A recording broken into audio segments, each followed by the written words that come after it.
Coming up, the Doctrine of Discovery has been repudiated by the Vatican. What does this mean for Indigenous people? A runner honors his ancestors, plus an artist uses her voice to protect Mother Earth. I'm Mark Trahant. Join us for those interviews, plus the headlines from the ICT Newscast.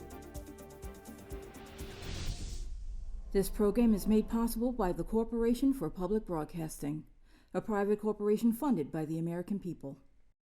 Arizona State University welcomes 3,500 Indigenous students from Arizona and across the nation. It serves one of the largest populations of Indigenous students among U.S. colleges and universities. We created a sense of place for tribal nations to create futures of their own making through community outreach and research, taught by world-class Indigenous faculty where they see a reflection of themselves and their experiences. Find community at ASU.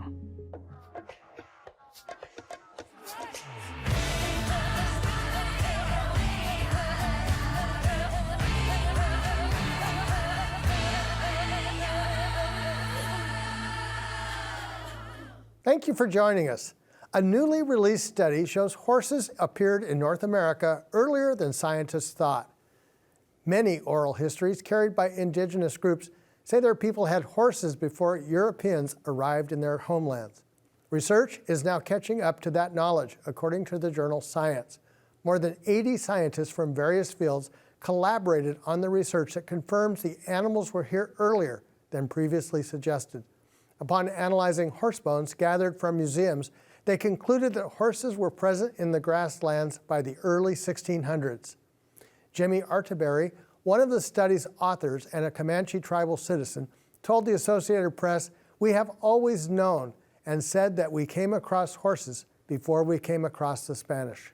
Music isn't important for a celebration, and at Res, one DJ wanted to make a lasting impact.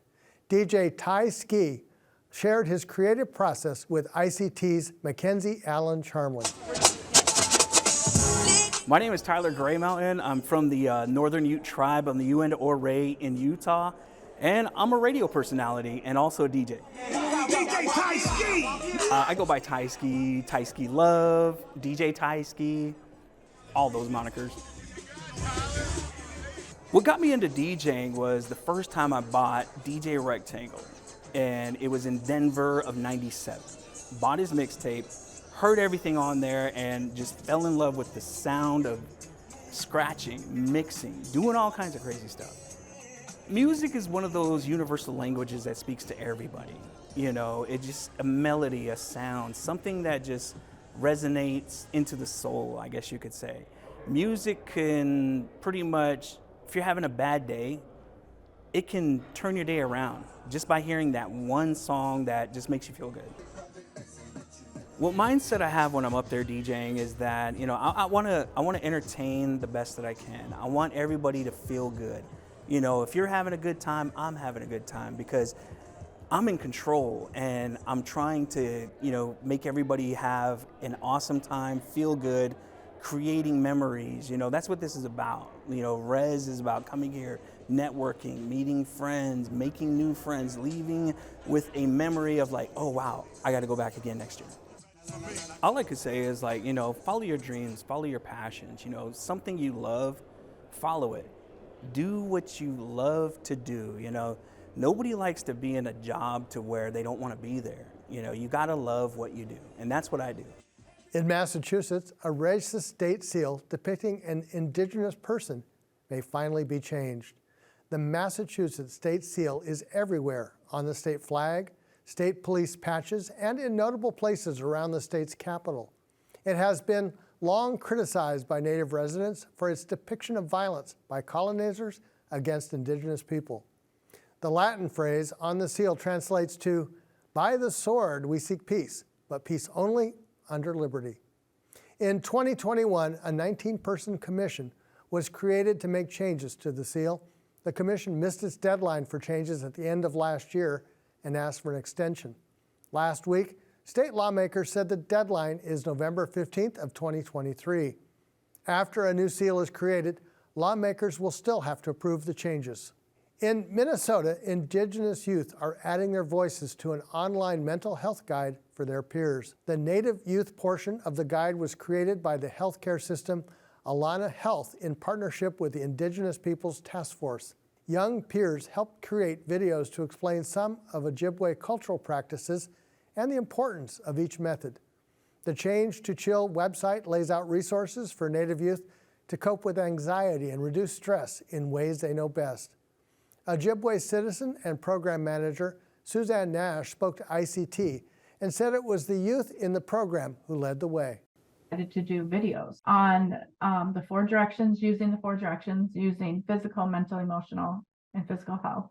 But each in those directions, we also know that sits those medicines: sage, cedar, tobacco, and sweetgrass.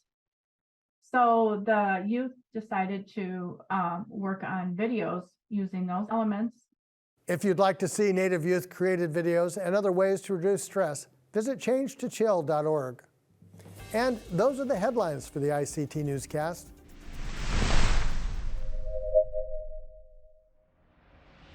On March 30th, the Vatican officially repudiated the Doctrine of Discovery. The move comes after Indigenous people across the world demanded the action for decades. Robert Miller is a professor of law at Arizona State University and a leading scholar in this area. This news is coming hours before we're sitting down here on Thursday morning. What is your immediate reaction? Why is this important, and what's its significance? Well, I'm really pleased. My wife took my blood pressure. My blood pressure's way up. I was supposed to be here to talk about other issues around the Doctrine of Discovery, and this morning the Vatican came out with this statement repudiating the Doctrine of Discovery. For your audience, it is international law, as you say, over 600 years old. It's the law of colonization, and I call it the international law of colonization, because Europeans used this law to colonize Oceania, the New World, and Africa. As late as the 1880s, Europeans were using this international law to carve up Africa for colonies. So this law has impacted every part of the world, as Europeans and then later the United States claimed domination and that God granted them the right to take the lands and human rights of Indigenous peoples. So up until this point, the Catholic Church had never said anything about the Doctrine of Discovery. Is that correct? As you said, the Church has been asked for 30 or 40 or 50 years, really. Some Native people went to the UN and talked to church leaders in the 70s to repudiate these papal bulls, which is an order from the Church from the 1400s. The Church claimed that they had done away with those bulls in 1539 in a papal bull that said Indians were human beings. Well, that's not the way the European countries of the world took it, and this law developed, and as you said, the United States 200 years ago this year, in the case of Johnson v. McIntosh, Chief Justice John Marshall, in the first American Indian law case in the Supreme Court, adopted the Doctrine of Discovery and applied it to Indian rights here, treaty rights, our lands, our assets. And now I've lost my way where I was headed, but it has been international law since then, and so this is pretty dramatic for the Vatican to just this morning repudiate it. Is repudiation an apology?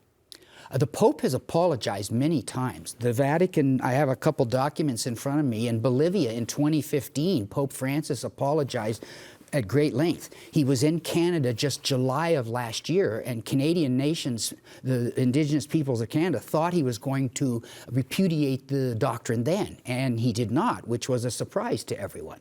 But now, 6-7 months later, he has taken the step that was expected.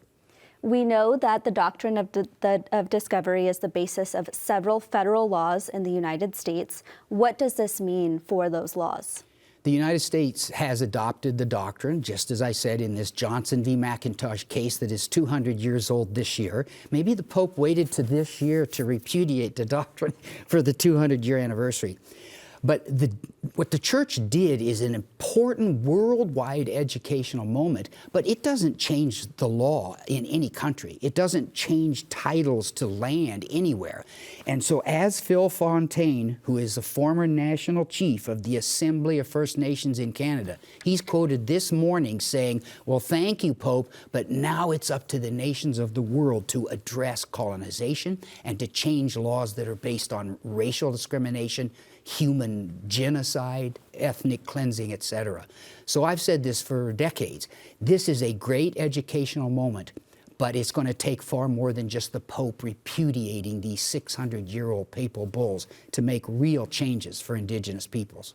You actually hosted a gathering recently to talk about the impact of colonization across different Indigenous communities across the world. For those people who you hosted, and for yourself, given that you've studied this for many years, how do you even begin to provide the context for how big of a deal this is?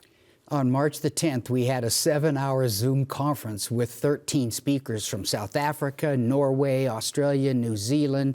I know I'm blanking on some people, Canada, and the US, of course. So we addressed how this international law of colonialism had been applied to our Indigenous peoples across the world. This is a big deal. I do not want to underplay what the Vatican has done, but I don't want to overstate it either. As I already said, it has not changed a policy or a law in any country. How will the national governments of the world react to this? Will it have a real impact? So that's what I and my co-speakers at our conference, and that's available online if people want to spend 7 hours looking at the Doctrine of Discovery. But this is a big step and shouldn't be downplayed. As journalists, we're always thinking about what's coming next in the news cycle. What do you think is next? Now that this effort has been made, what do you think is next, and what do you think we can expect? Indigenous peoples have to lobby for legislation, to see laws actually change, to see national policies actually change. The United States is the only country in the world that recognizes that Indigenous peoples are nations and that they have sovereignty. That's from our U.S. Constitution, Article 1, Section 8, Clause 3, in which Indian nations are equated with foreign nations and with the states. No other country in the world recognizes the sovereignty and existence, national political existence of Indigenous peoples. That's the next big step, getting other nations to recognize that status, and also for the United States to do even more than it has done in working with tribes as nations. That was Robert Miller on the Doctrine of Discovery. Lila June's art takes many different forms. She is a writer, scholar, and community organizer. Ahead of her performance at Cahokia in downtown Phoenix, Arizona last week, she was asked about her latest projects. Lila June, it's so nice to sit down with you. You're in Phoenix for an event. Tell us what you'll perform. Well, tonight I'm gonna perform my oldies but goodies probably. I've only been in the music game for 7 years, so I think the number one is All Nations Rise. People really seem to gravitate to that song, which is about, having all of our communities embrace our beauty, shed those lies that we're, primitive or lower class citizens, because we're not. We're beautiful, we're intelligent, we're innovative, and all of our sciences in our communities can save the world right now. So that's what that song's about. I do some hip hop, I do some EDM, I do some spoken word. I wear a lot of hats in the music world, so just gonna bring them all out, and it's gonna be so beautiful to do it alongside my Dream Warriors family, who is just gonna add more color to the whole experience.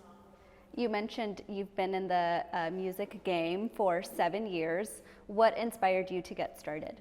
Well, I started out as a spoken word poet when I was 14, 20 years ago. It always makes me feel old thinking about that.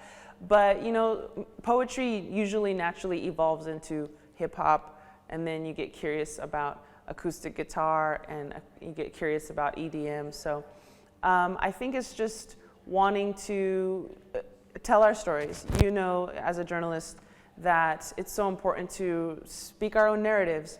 And the beautiful thing about music is you get to do it in a way that spreads rapidly, because it's through a song. It's not like a book that sits on a shelf that nobody reads, although a lot of people do read our books. But it's a song that is able to travel through the community quickly, and I think that's the strength in music and what drew me to it. You mentioned using science. Indigenous people can use science to save the world. Tell us more about that. Well, I just finished my PhD, which was a heck of a process, and so I have that side of me too.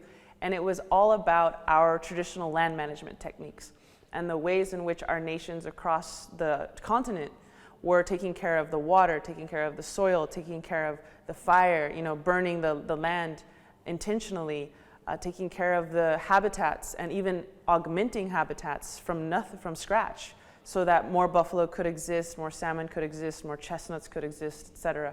So I think that obviously when a colonizer comes to you, he wants to destroy every shred of dignity you think you have. And just because that's what they say about us, that we don't have sciences, does not mean that's true. Of course it's going to be a lie. We had huge, flourishing civilizations. Right here in Phoenix was a huge network of dams, causeways, irrigation that people were using to create this huge, flourishing city.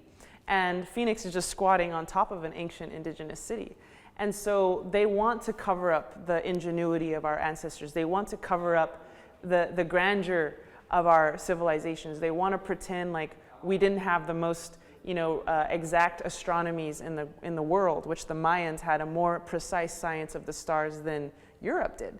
So they want to cover up how brilliant we were, because then it can be like, oh, well, we killed them all. It doesn't really matter because they didn't have any culture anyways. So we're bringing that back out and we're correcting that narrative. March is Women's History Month, and that means a lot of different things to a lot of different people. To you, what does it mean? Yeah, well, and you probably will hear all Native people say every day is Women's Day. Every day we have to give our thanks to Mother Earth for giving us life. And as you know, we're very matrilineal people oftentimes. Dene people, we get our last names from our mothers, not from our fathers. From our clans comes from our mother. And so every day is a day to honor women as Dene people. Our number one deity is a woman, changing woman, who then becomes white shell woman. She has a duality to her. And so, but I do love that we have this month. I know there's some critiques that it sort of was started by non-POC women back in the day, and that it had always excluded POC women. So I'm glad that we as POC women are kind of coming back at it and taking our place within this month. But yeah, I think it's a beautiful time to remind people that every month is Women's Month. Well, Lila June, thank you so much. Thank you for having me, sister. That was artist Lila June. When we come back, a Hopi and Navajo runner honors his ancestors.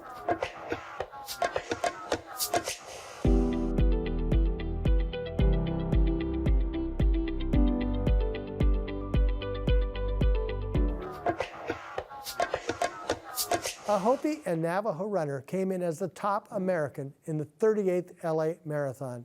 Joseva Kretzmann finished in 6th place. That was out of nearly 22,000 runners. This was his debut, running in his first marathon ever. Let's take a look. Loloma Yate, everyone on the Hopi Nation and Navajo Nation. So happy to be here. I have to start off by saying congratulations to you on this huge accomplishment. As I previously mentioned, this was your first marathon. What motivated you to participate in the LA Marathon this year? Yeah, it just seemed like perfect timing for me in the sense that my training's been going good. My coach and I have been really working up to having me run a first marathon, because prior to this, I've only done half marathons. So it was just a matter of, let's get used to the marathon. Let's just see how it feels. And let's just see how you do. And so it was as simple as that. And then the second goal, of course, was just to try and qualify for the Olympic trials, which has been a goal of mine since I was a little kid. So it was just amazing that a lot of that came together at the right time. And, I was happy enough that the LA Marathon race officials and race directors let me into the elite race, because sometimes it's hard to get into those elite races because they fill up pretty fast. So I was honored to be one of the few elite and professional runners there. Tell us more about your background as a runner and what your expectations were going into this race. So my background in running, I've started running when I was a little kid, mainly just running to school, running back home. And I grew up in Hopeville, so a lot of running is embedded into my community and my culture and our ceremonies and a lot of our traditions as well. And so, I had to move off the reservation when I was around 5 and moved to Flagstaff and continued running, and then it wasn't until I got into high school, and I went to Prescott High School in Prescott, Arizona, where I really started competing at going to meets and just running in a competitive aspect instead of just more so just to just more so and just the spiritual side and physical side of running that really helps me. So it was neat to have that experience. And then it even continued further when I got into college because I got accepted into at Fort Lewis College, and the coach there really took a chance on me and was just like, I see that you've been training a lot and training alone. I don't have an official team that I was training for prior to that. And so it was just neat that worked out. And, I got to run on a collegiate team that was D2 and made some good achievements there. Actually, I'd love to learn more about the LA Marathon because you were averaging a 5-minute, 20-second mile. Was it an easy cruise for you, or was there ever a point where you felt like this was getting really difficult? Oh, wow. So yeah, it didn't get tough until probably mile 20. And, I had 6 miles left pretty much. So that's when it got really tough. And that's when my body was just kind of like, okay, we either got to keep going or you might have to drop out. But, one thing that I've learned and one thing that's really kept me going is just my community. And, there's this word that we say when we run or when we do races or, before and after. It's a word that's nahomvita, and nahomvita means to keep going, to push to your fullest, to give it your all. And so in that last stretch, I really tried to embed that nahomvita, the homevita meaning, and really just go for it and just, not stop. And that race is such a long race that, you have a lot of doubts come into your mind. Like, even when I was at the start line, I was thinking to myself, like, why am I here? Like, it's more so in why am I here in the sense that, like, I just felt like I shouldn't be there. And a lot of those races, I feel like that. And it isn't until the gun goes off that I realize that, like, I'm right where I need to be. So yeah, it was a really emotional race. I can feel the emotion, and of course we're joining one another virtually, but I think for so many people who know Hopi and they know the runners, it is something that you grow up with, at least from what I've observed on the outside looking in. I do want to actually talk about the iconic Olympic runner, Louis the Wanema. How much was he, someone you were thinking about or want to emulate? I thought about him the whole way. And it's really meaningful to have someone to look up to like that in my community. Sorry, I'm so sorry. I didn't think I was gonna cry this much. It just really means a lot to me that I was there and got to do this and experience this, because Hopi and the Navajo Nation doesn't get a lot of attention, and it's unfortunate because a lot of attention that we do get, it's usually things that are negative in the sense that from health, from COVID that we just survived through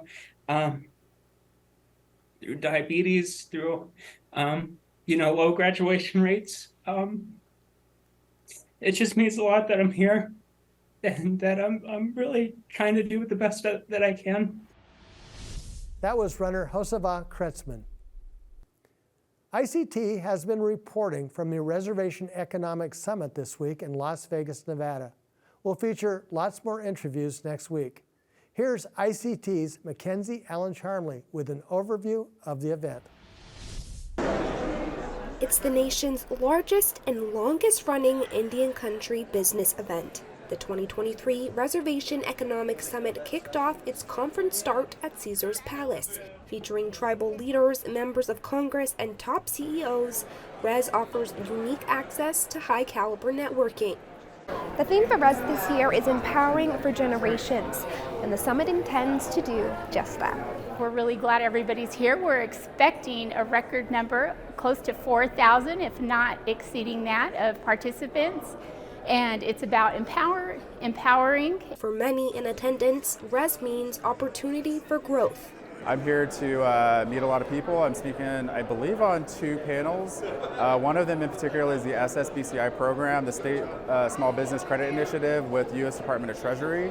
And we're one of the tribes that has a larger allocation, so I'm here to kind of delve more into that and a lot of partnerships. From panels and networking sessions to art and trade booths, economic prospects can be found in every room. I love meeting people. I love engaging with people and talking with people, because without that, you have nothing, right? You can't believe how many people I just talked to just standing in line, and how many people needed what I have to offer, right? It was just standing in line. In the homelands of the Southern Paiute people in Las Vegas, Nevada, McKenzie, Allen-Charmley, ICT News. And that's a slice of our Indigenous world. For all the latest, visit ictnews.org. From all of us in the newsroom, stay safe, my relatives.